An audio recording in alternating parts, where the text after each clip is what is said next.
What's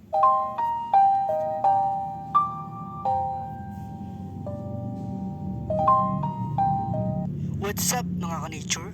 Sa ating November vlog ay nakapag-travel tayo sa isang park na may iba't ibang uri ng ibon.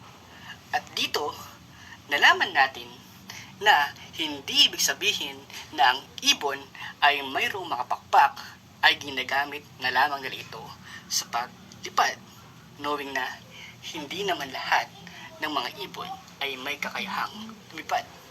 Tulad na lamang ni Ibon. Joke lang. Kundi, ginagamit nila ito sa insulation, waterproofing, at higit na sa lahat sa camouflage. At doon ay nakakita rin tayo ng peregrine falcon. Siyang tinuturing na pinakamabilis na ibon sa buong mundo. Kung ang pinakamabilis na fastball baseball pitch ay 105.8 miles per hour, ang peregrine falcon ay may bilis na 200 miles per hour. Wow na wow! Ngayong December naman ay panibagong kaalaman sa paghahalaman na kahit tayo ay nasa bahay lamang ay maaari tayong magtayo ng sarili nating garden. Halina't mga ka-nature at samahan niyo akong balangkasin ang ating naging project vertical garden. Bakit mo naman naisip ang idea na yan? Siyempre, ano naman natin na pamahal na ng pamahal ang ating mga bilihin at sa lugar namin ay meron lamang talagang mga limitadong puno.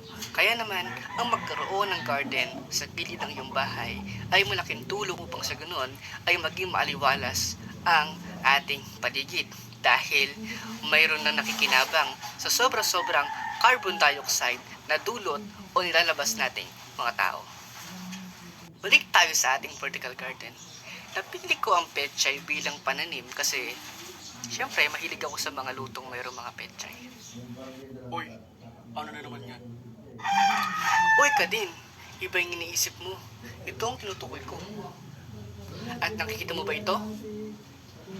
Gagawin natin yang vertical garden na may tanim na pechay. Pero syempre, kailangan natin ng mga kagamitan tulad ng alambre, flyers, cutters. Use 1.5 liters of plastic bottles because we are to recycle. Next, kailangan din natin ng soil, syempre, ng seedlings of pechay. At ang pinakamahalaga, ang pagsasabitan natin ng mga ito, walang iba kundi ang sirang pintuan ng kulungan ng mga manok na hindi na namin sinagamit. Dumako naman tayo sa mga akbang sa paggawa ng vertical garden. Una, syempre, kailangan natin humingi o bumili ng mga buto at mabuting subukan muna ang mga ito. Pangalawa, kailangan natin gumawa ng hugis na sasakto sa espasyong meron tayo. Pangatlo, i-attach natin ang sirang pintuan sa ating pader gamit ang pliers, alambre, at matapos ito ay sunod na rin natin ang mga ginawa nating plastic bottles na ating ginupit kanina. Pangapat, kumuha ng black soil at siguraduhin puro ito sapagkat dito nakasalalay ang nutrient content na maaaring makuha ng pananim. Ganon din sa pagkakaroon natin ng magandang water retention. Panglima, tayong maglagay ng lupa sa ating container.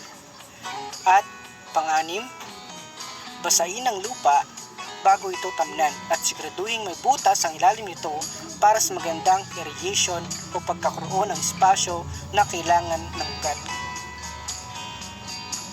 At panghuli, bigyan ng pansin ang pananim sa pang-araw-araw upang maalagaan ito at lumaki ng maayos.